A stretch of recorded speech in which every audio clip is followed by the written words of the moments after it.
Well, I started life as a dinghy sailing instructor, and that took me on to working as the mate on a gaff rig sailing vessel at the Island Cruising Club in Salcombe. And from there I became a small boat captain, which is where I started to get involved with the RYA training.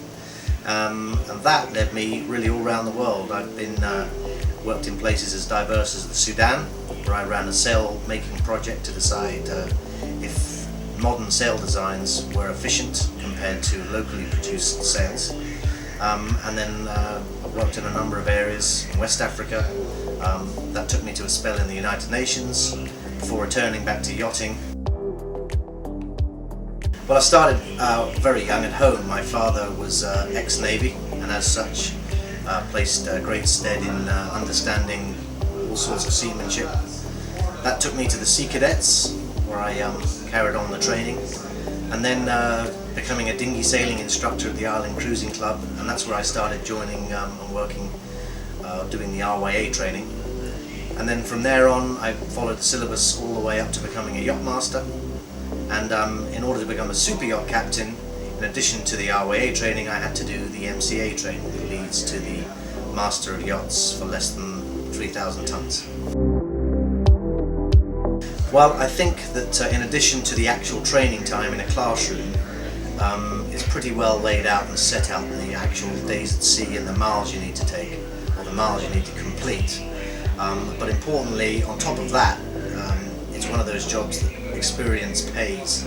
So the more time you have at the helm, on the water, it would seem to me the easier it is to undertake the role.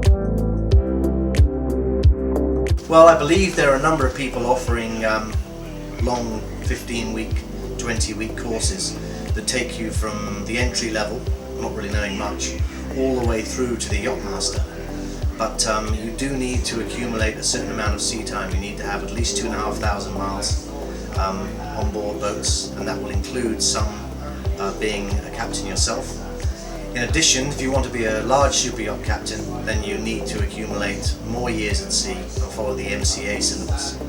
So there's no real shortcut, because ultimately it's a combination of training and experience that counts towards holding the license.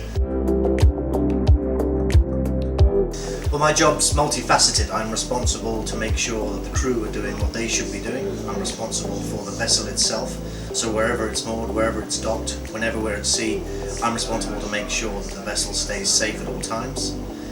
I'm obviously responsible to provide the owner of the yacht with what they want out of it, which is hopefully relaxation and enjoyment, and that should be unencumbered, stress-free. And in addition, there's a lot of regulatory practices that I'm responsible for, dealing with classification society, flag state, management. So there's an awful lot of different people that I have to report to, but luckily I have a good team beneath me, and there's 10 or 12 people at times that are directly involved in operating the vessel. Obviously the travel, you get to see some amazing places that I'd otherwise not be able to get to. Some very remote islands, unique sites.